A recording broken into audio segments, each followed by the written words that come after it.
খুব সহজেই তেহেরি রান্না করে দেখাবো। তার জন্য আমার লাগছে গরুর মাংস।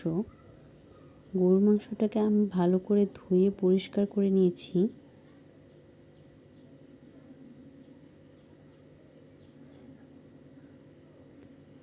এখানে গরুর মাংসটাকে পরিষ্কার করে নিয়েছি।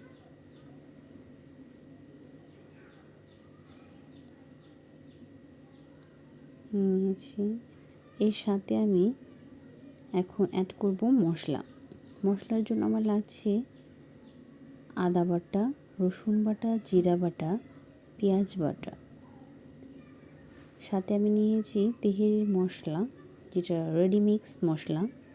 আর তার সাথে আমি কিছু মশলা বেটে নিয়েছি, সেটা হচ্ছে জয়ফল, জয়িত্রী, শাহি জিরা, পোস্তদানা এবং বাদাম একসাথে আমি পেস্ট করে নিয়েছি। সাথে দারচিনি, লবঙ্গ, তেজপাতা, গরম মশলা সবগুলো আমি নিয়েছি যাতে আমার সুবিধা হয় একসাথে। এখানে টক দইটা নিয়েছি, এটা আমার ঘরেই তৈরি করা। সবসময় বাজার থেকে আসলে আনা হয় না, এই জন্য বাসায় খুব সহজে অল্প উপকরণ দিয়ে তৈরি করে নিয়েছি।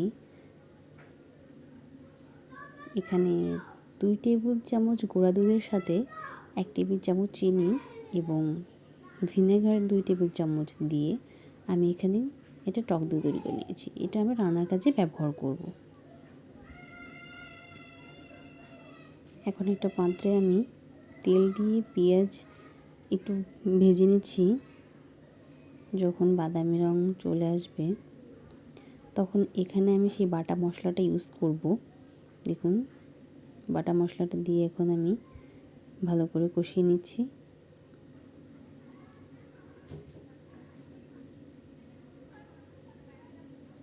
এখন আমি লবণ,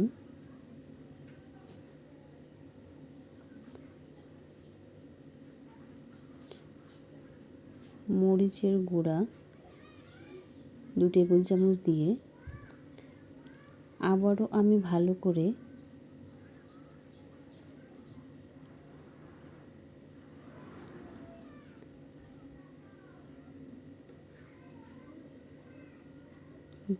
এটাকে কষিয়ে নিচ্ছি। ভালো করে কষানো হয়ে গেলে এখানে আমি টক দই ব্যবহার করছি।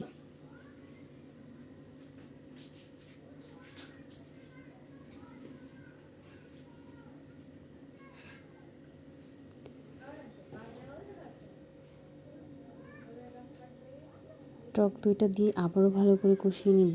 যখন এরকম উপর দিয়ে তেল উঠে আসবে তখন আমি সেই ধুয়ে রাখা মাংসটা দিয়ে দিব।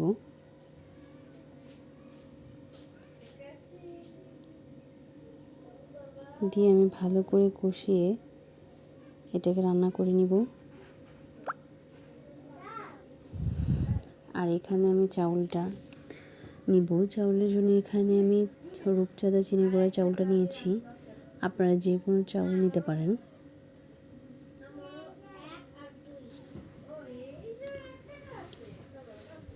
দেখুন, আমার মাংসটা প্রায় রান্না শেষের পথে। কত সুন্দর কষানো হয়ে গেছে।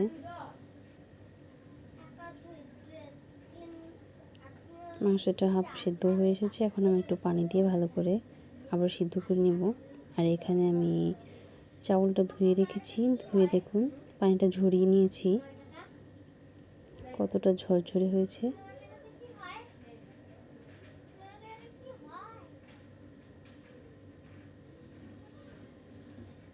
আর আজকে আমি কোনো প্রকার চাউলকে কষাবো না।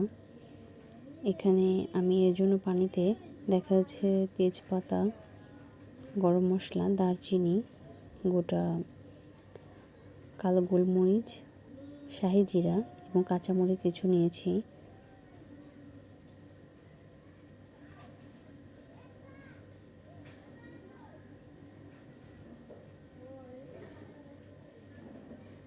এখন আমি পরিমাণ মতো পানি নিয়েছি। এই পানির ভিতরে কিছুটা গরম হয়ে আসলে এখন আমি আগে থেকে সেই মশলাটা রেখেছিলাম সেটা এখানে অ্যাড করে দিব।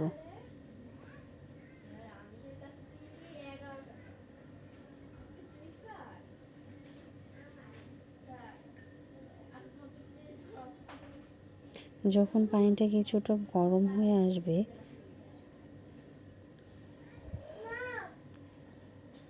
তখন এখানে আমি সয়াবিন তেল, কারণ যেহেতু আমি এখানে চাউলটা কষাচ্ছি না, এই জন্য পানির ভিতরেই পরিমাণ মতো তেল,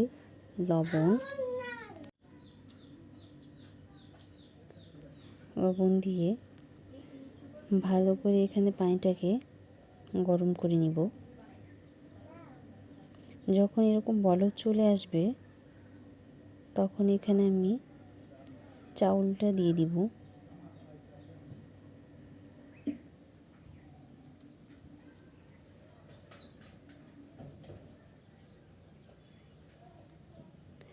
চাউলটা দেওয়া হয়ে গেছে, এবার আমি ভালো করে চাউলটাকে মিশিয়ে নিব।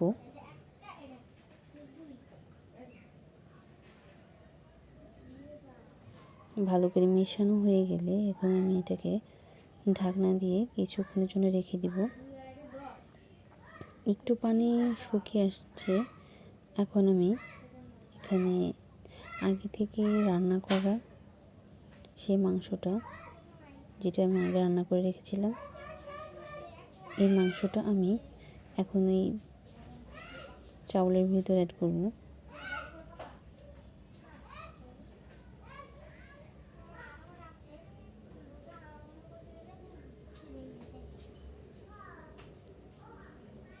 ভালো করে আবার আমি মিশিয়ে নিব,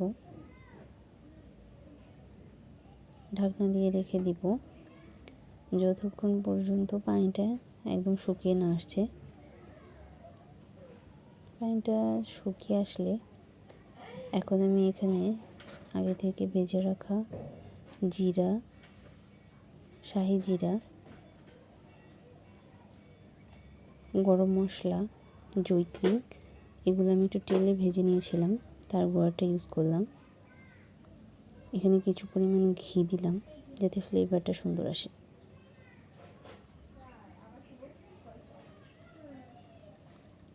আবারও ভালো করে মিশিয়ে এটাকে আমি ঢেকে দিব।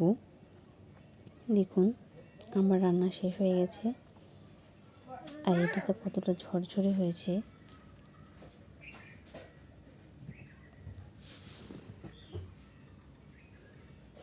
দেখেও হয়তো আপনি বুঝতে পারছেন।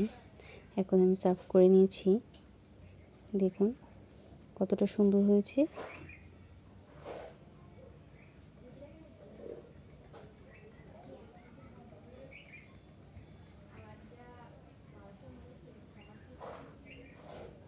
এখন আমি খেয়ে দেখবো আসলে কেমন হয়েছে।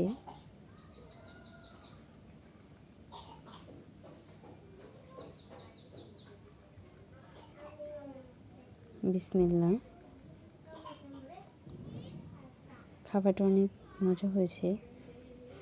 দেখুন মাংসটাও খুব সফট হয়েছে, একবারে হাত দিয়ে একটু চাপ দিলেই ভেঙে যাচ্ছে, এতটা সফট হয়েছে।